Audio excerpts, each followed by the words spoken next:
Assalamualaikum warahmatullahi wabarakatuh. Kita lanjut ya ke materi fisika kita. Yang pertama nanti kita lanjutkan tentang dinamika partikel. Dinamika partikel ini kita akan membahas tentang apa itu gerak lurus, gerak vertikal.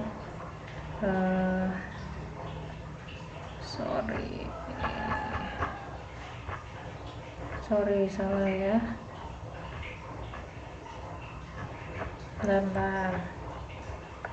Jadi di sini lebih kepada bagaimana gerak-gerak yang ada di dalam semesta ini itu bisa terjadi gitu ya, karena adanya sebuah hukum yang nanti akan kita kenal dengan yang namanya hukum Newton. Baik, ini adalah peta konsepnya, dimana kita akan mempelajari tentang hukum Newton ya, dinamika partikel berhubungan dengan hukum Newton, dan kita akan belajar teorinya seperti apa, kemudian persamaan matematisnya seperti apa, dan penerapannya di bidang apa. Itu nanti kita akan bahas dalam satu bab ini. Nah, untuk hukum Newton terdiri dari 3 hukum gitu ya, hukum 1 Newton, hukum 2 Newton, dan hukum 3 Newton. Kenapa mereka ada sendiri-sendiri gitu ya? Di sini ada sebuah ketetapan yang diperoleh oleh para ilmuwan berkaitan dengan pembagian ketiga ini yang ditemukan oleh Sir Isaac Newton. Nah, Newton ini membagi 3 dalam hal ini, hubungan gayanya. Jadi sebelum kita masuk ke sini perlu dipahami oleh teman-teman. Jadi kalau kita lihat ada sebuah meja gitu ya, kita dorong dari titik A menuju titik B, itu nanti kan dia akan berubah posisi gitu ya. Nah, kalau kita lihat secara kasat mata, oh titik A nya di A, titik B nya di B, akhirnya karena tujuannya di titik B maka dia berpindah tempat menuju titik B. Nah, sekarang kalau ditanya bagaimana sih perjalanan dari awal mula sebuah benda itu bisa bergeser sampai ke titik B. Nah, ternyata di sini ada ilmunya sendiri gitu ya, terkaitan dengan hukum Newton. Ternyata ketika kita ingin melakukan sebuah kerja apapun pada suatu benda, manusia, kemudian mesin, kemudian apapun itu yang bisa menggerakkan benda, ternyata dia ada sebuah F gitu ya, ada sebuah gaya, ada sebuah energi ya yang dinamakan gaya ini tadi, yang bisa mengubah kedudukan sebuah benda atau merubah bentuk benda, merubah wujud benda seperti itu. Nah, dari hukum 1 Newton ini dia mendapatkan sebuah ketetapan bahwa sigma F sama dengan 0. Artinya apa? Di setiap benda itu ada sebuah kelembamannya. Kemudian di hukum 2 Newton ya, sigma F per M gitu ya, seperti itu.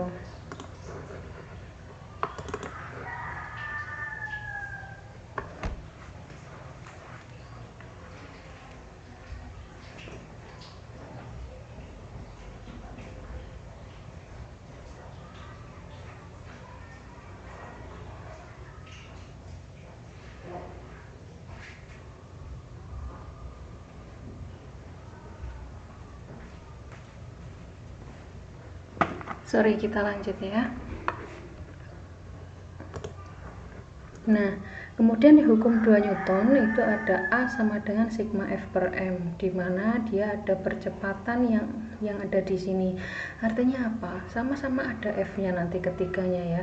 Tapi perbedaannya adalah ketika di sini sigma F sama dengan 0, artinya benda itu dia masih diam. Benda itu masih mempertahankan kedudukannya. Tapi kalau yang di sini benda itu gaya yang dimiliki oleh dia itu lebih kecil daripada kuasa yang dimiliki atau gaya yang dimiliki oleh manusia dalam hal mendorong meja tadi. Nah, intinya ketika bendanya di sini berdiam, masih diam, dia adalah hukum 1 Newton. Kalau bendanya dia bergerak, timbul percepatan, dia adalah hukum 2 Newton. Kemudian kalau hukum 3 Newton itu ada gaya aksi sama dengan min F reaksi. Ini pun juga nilainya sama, akan tetapi dia berlawanan arahnya. Aksinya ke kiri, reaksinya ke kanan, seperti itu. Nah, di sini ada contoh-contohnya.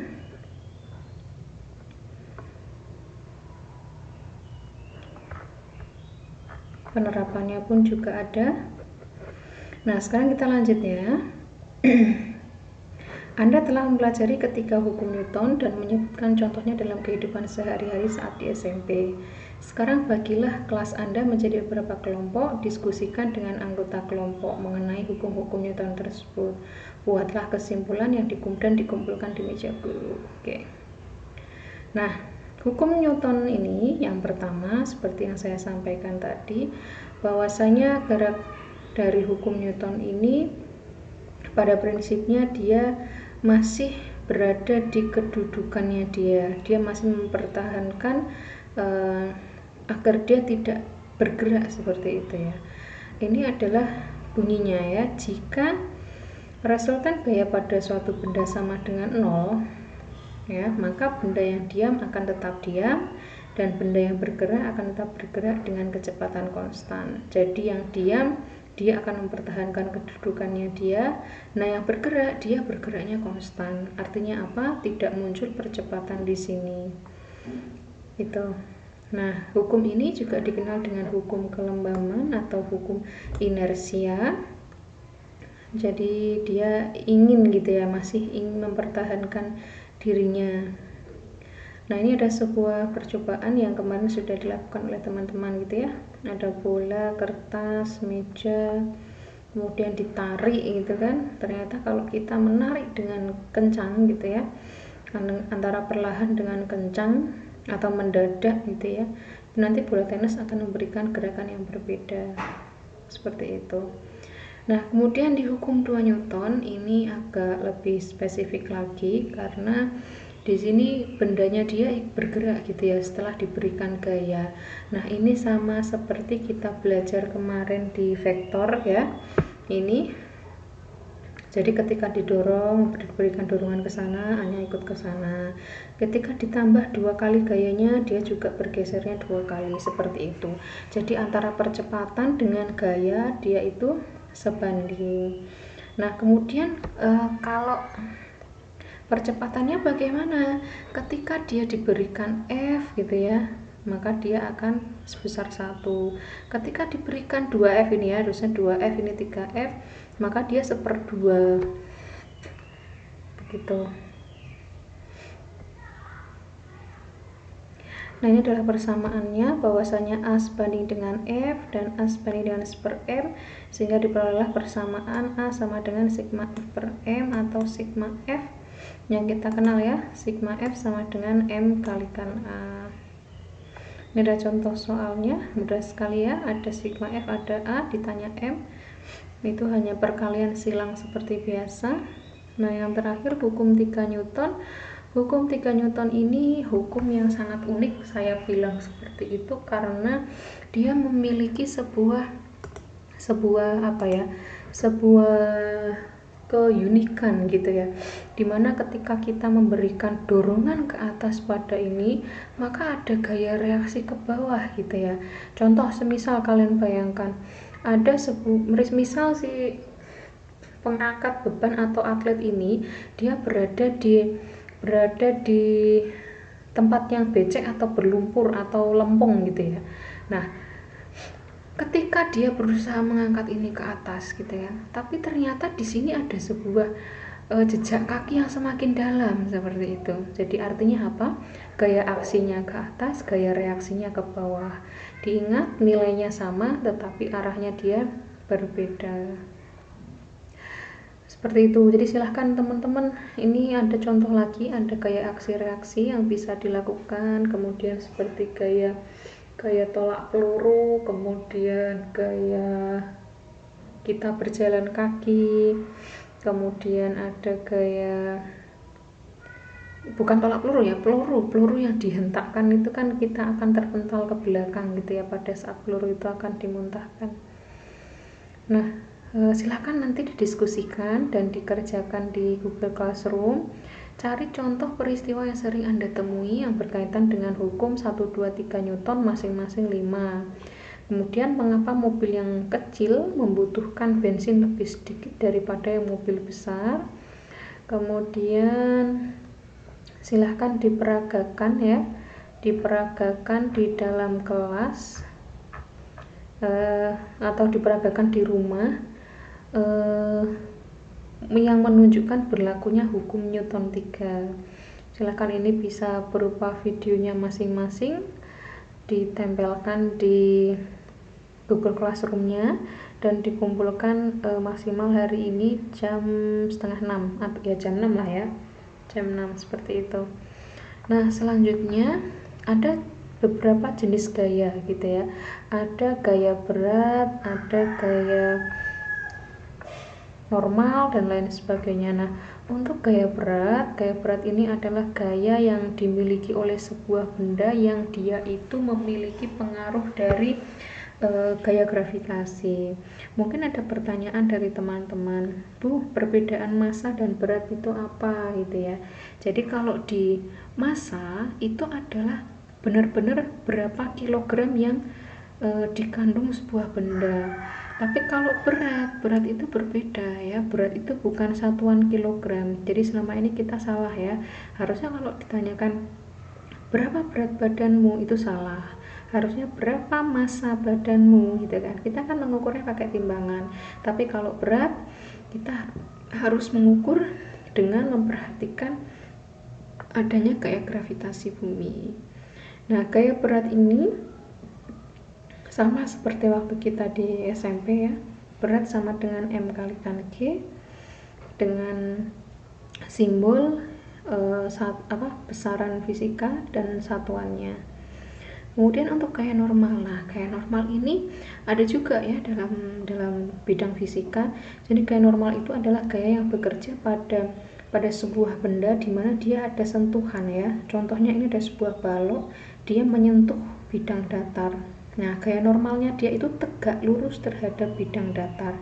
Jadi kalau bidang datarnya seperti ini, bendanya di sini, ya sudah, antara ini dengan gaya normal yang terbentuk dia harus membentuk sudut 90 derajat. Kalau miring bagaimana? Sama saja, bidang miringnya ini, bendanya begini gitu ya. Mau bendanya seperti apapun, kalau permukaan bidangnya mau miring, tegak atau apa, dia harus 90 derajat terhadap bidang datar garis ini. Kemudian ada gaya gesekan. Gaya gesekan ini adalah gaya yang bekerja di antara dua permukaan yang saling bersentuhan. Bedanya apa? Kalau ini kan dia diam ya, kalau gaya normal itu diam, tapi kalau gaya gesek itu gaya yang bergerak, bergesek gitu ya, antara meja dengan lantai misal yang kita gerakkan seperti itu. Nah di dalam gaya gesekan ini nanti terbagi menjadi dua, ada gaya gesek statis dan ada gaya gesek kinetis. Pada gaya gesek statis dia pada sebuah benda, dia ketika diberikan gaya dia masih diam, tapi kalau yang dinamis ketika diberi sebuah gaya mionya tadi langsung bergerak, gaya geseknya tadi bergerak seperti itu ya. Nah nanti ada FK ini yaitu mu K kalikan N. Jadi ketika diketahui N, ada mu K, ada mu S, tapi kalau nggak ada keterangannya dia bergerak atau itu nggak bisa kita kerjakan. Jadi harus ada keterangannya dia itu bergerak ataukah diam. Berarti kalau diam kita pakainya rumus yang mu S dengan konstanta mu S atau koefisien mu S. Kalau dia bergerak pakainya mu K, seperti itu dengan rumus ini untuk mencari FK, gaya gesek kinetis.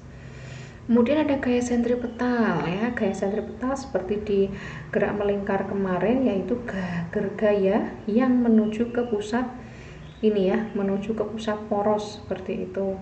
Nah gaya sentripetal itu adalah M kalikan A sentripetal. A sentripetal kemarin rumusnya adalah V kuadrat per R atau omega kuadrat R, sehingga Fs ketika A sentripetalnya diganti 2 ini maka menjadi M V kuadrat per R. V kuadrat per R nya itu adalah A sentripetal dari sini atau sama dengan M mu kuadrat R, M kalikan mu kuadrat R, seperti itu. Nah, sekarang penerapannya di mana, Bu? Di hukum Ohm gitu ya. Hukum Ohm ini penerapannya sangat banyak sekali gitu ya. Terutama pada bidang-bidang datar. Contohnya ya, ketika kita ada sebuah bidang, ini nanti dia ke atas sudah ada gaya normal. Kalau dia bergerak ya ada mu k, ada FK. Kalau digerakkan dia masih diam ya ada mu fs, seperti itu. Nah, sekarang Bu, kalau talinya ini kan datar begini ya. Sekarang kalau talinya ke sana begitu, seperti apa Bu gitu kan. Kalau F-nya ke sana ya sudah dibikin dia pakai teorema Pitagoras gitu ya. Ketika sudutnya di sini kita mau mencari ini ya F cos alfa. Kalau mau yang dicari ini ya berarti F sin alfa, seperti itu. Fx F cos alfa untuk mencari A sama dengan F per M, seperti itu ya. Ada contoh soalnya, sebuah balok es memiliki massa 25 didorong Rafli. Sudutnya 30, artinya dia menekan 30 gitu ya, 30 derajat. Jika balok es bergerak dengan percepatan atau A-nya sekian, maka besar gaya dorong Rafli ditentukan F-nya berapa sih gitu kan. Nah, sekarang kita lihat diketahui sudah ini dengan satuan yang sudah sama. Nah, ini adalah contoh gambarnya. Sudutnya ini antara ini ke sini itu 30 derajat, masanya 25 kilo, ada gaya normal ke atas gitu kan. Nah, ini gambarnya seperti ini nanti. Ini didorong ke sana 30, maka Fx-nya dia adalah Fx-nya adalah F cos 30. Mau ambil FY gimana Bu? Boleh, tapi kan dia tidak bergeraknya kan bukan ke atas ke bawah. Usahakan gerakannya yang dia bergeraknya ke kanan atau ke kiri sesuai dengan gerakan dia. Kalau misal kita mau tekan ke atas atau angkat tekan ke bawah atau angkat ke atas, ya kita usahakan dia segarisnya sumbu Y ini. Berarti dia pakainya F sin.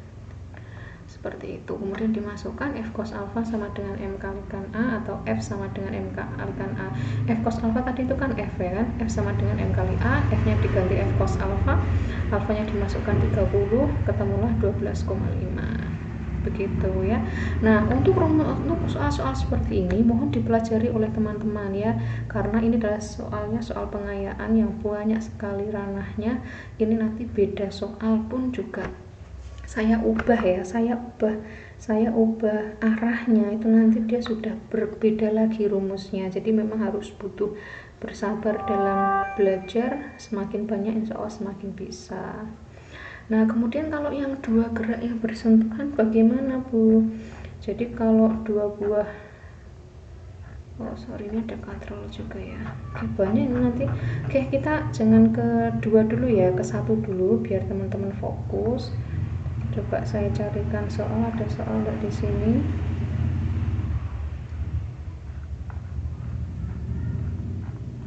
Yang satu saja ya.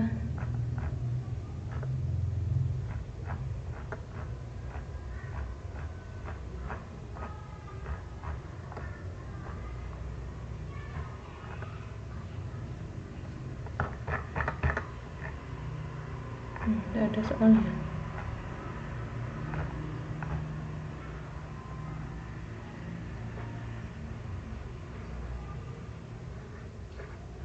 Ini kalau ke atas ke bawah tadi pakai sin ya. Soalnya sudah pengembangan semuanya ini.